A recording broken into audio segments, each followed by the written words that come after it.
എല്ലാവർക്കും നമസ്കാരം. ഞാൻ സരിതാ മഹേശ്വരൻ. ഇന്ന് ശ്രീകൃഷ്ണവിലാസ മഹാകാവ്യത്തിൻ്റെ 8ാമത്തെ സർഗത്തിലെ 45, 46, 47 എന്നീ ശ്ലോകങ്ങളാണ് നമ്മൾ പഠിക്കുന്നത്. 3 ശ്ലോകങ്ങളിലും അനുഷ്ടുപ്പ് വൃത്തം തന്നെയാണുള്ളത്. അക്രൂരൻ അമ്പാടിയിൽ വന്നു. എന്നിട്ട് അമ്പാടിയിൽ വന്നിട്ടുള്ള അക്രൂരനെ എങ്ങനെയാണ് ഇവർ വരവേറ്റത് എന്നുള്ള കഥകളൊക്കെ വർണ്ണിക്കുകയാണ് ചെയ്യുന്നത്. നമുക്ക് ആദ്യം 45ാമത്തെ ശ്ലോകം ചൊല്ലാം. അവതീര്യരഥാത്തൂർണം താവാലോക്യ സമാഗതൗ പ്രണിപത്യ പ്രഹർഷേണ നൈവാത്മാനമബോധിസ. ആദ്യം പദച്ഛേദം പറയാം. അവതീര്യ രഥാത് തൂർണം തൗ ആലോക്യ സമാഗതൗ പ്രണിപത്യ പ്രഹർഷേണ ന ഏവ ആത്മാനം അബോധി സ. അവസാനത്തെ ഒരു വരിയിലാണ് കുറച്ചധികം പദച്ഛേദങ്ങൾ ചെയ്യാനുള്ളത്.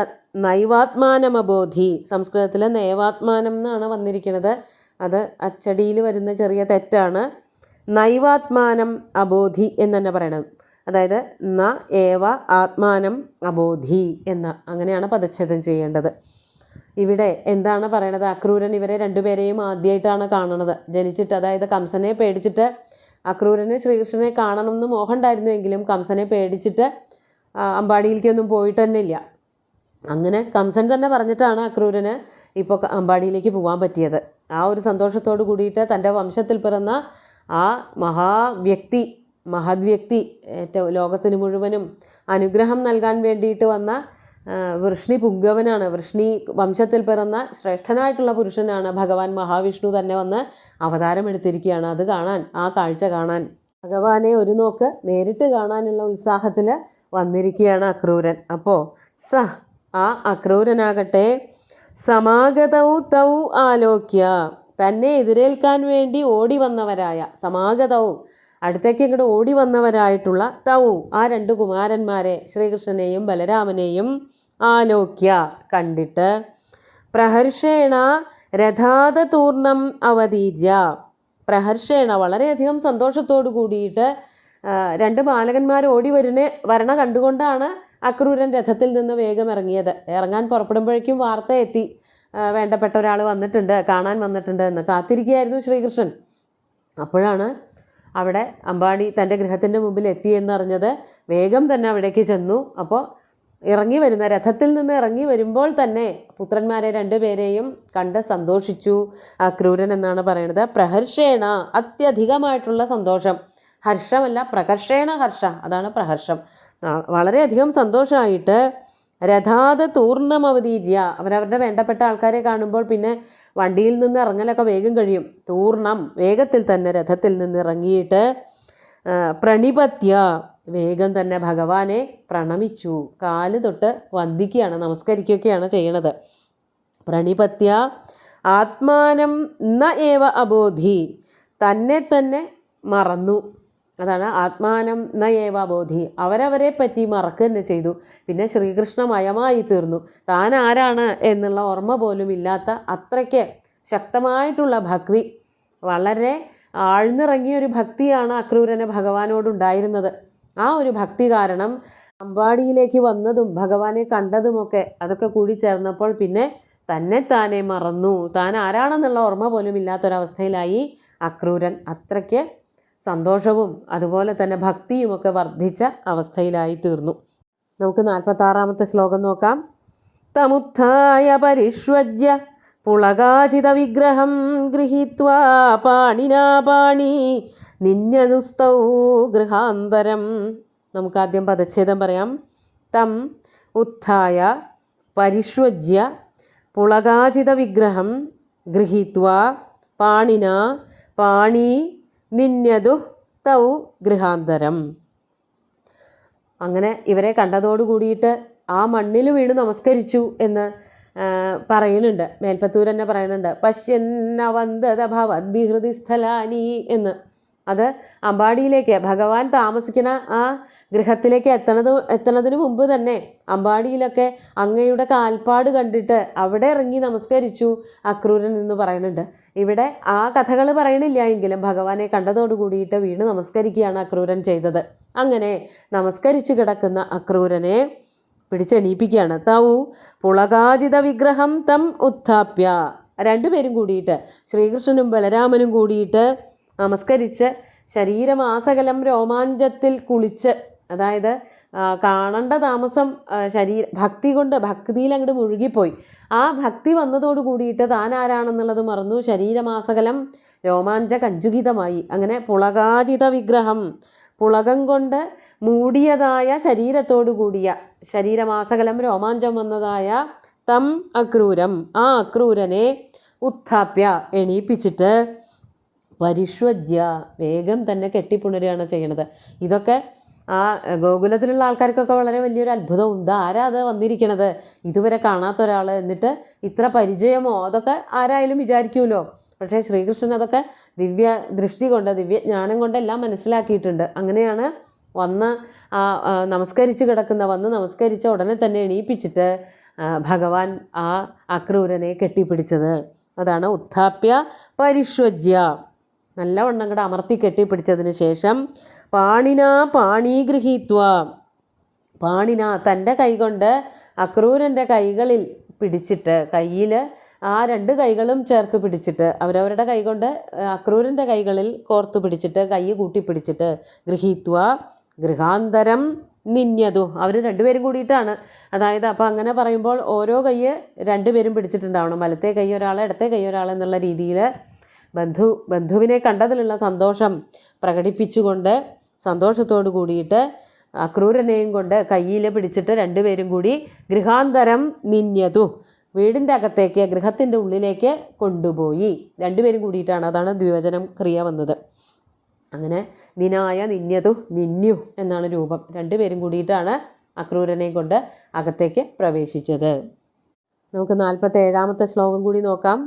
എന്താണ് അടുത്ത സത്കാരങ്ങളൊക്കെ എന്നാണ് പറയണത്. ശ്ലോകം നോക്കൂ. കൃതസത്കാരമാസീനമാസനേ വൃഷ്ണിപുങ്കവം പപ്രച്ഛ കുശലം കൃഷ്ണ സ്പൃശന്നംഗാനി പാണിന. ആദ്യം പദച്ഛേദം പറയാം.